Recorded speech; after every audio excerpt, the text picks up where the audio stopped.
Hi, I'm going to show you how to make your pads on your MIDI controller or launchpad more sensitive. I'm going to present it using Arturia Mark II, but it works the same with any device with pads.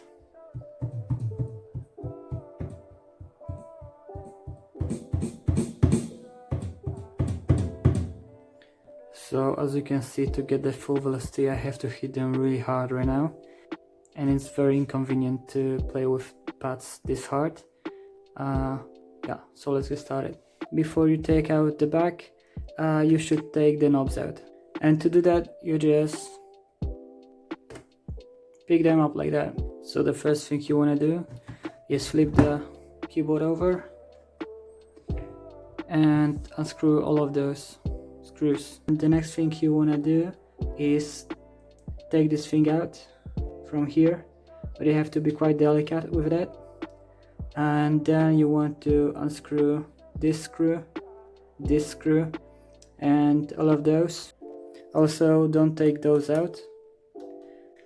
And in case you forget, those two little pieces were right here. Alright, so when you flip the board, this is what you're going to see. And an important note, as you can see, there's this tape under the pads, and it's one-way conductive, and that means that if you put it back on this way, it won't work. So remember that this brighter side, more colorful side, has to touch the green board. Alright, so this is how the pads look from the inside, and what you want to do is take the electrical tape and cut out the pieces that will fit into this shape. What's important is that you don't cover the middle section, because that's where the LED is, and if you cover it, it simply won't light up. You want to use 1 to 3 layers of electronic tape.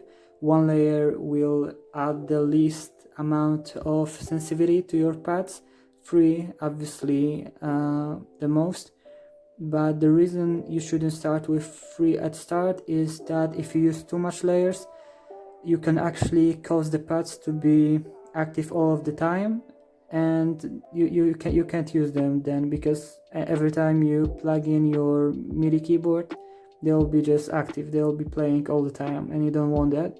So let's start with 2 layers, and if 2 layers will turn out to be too much, we'll take 1 layer off, and if it turns out not to be enough, we'll just add 1 layer. More or less, this is how it should look like.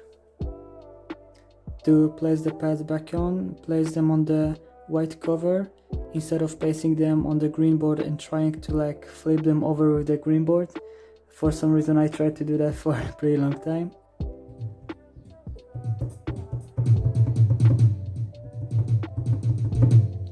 As you can see, the pads are much more responsive, hopefully you can see. I should have gone with 3 layers though, because it's not as sensitive as I would have wanted it. Hope you found this helpful, and see ya.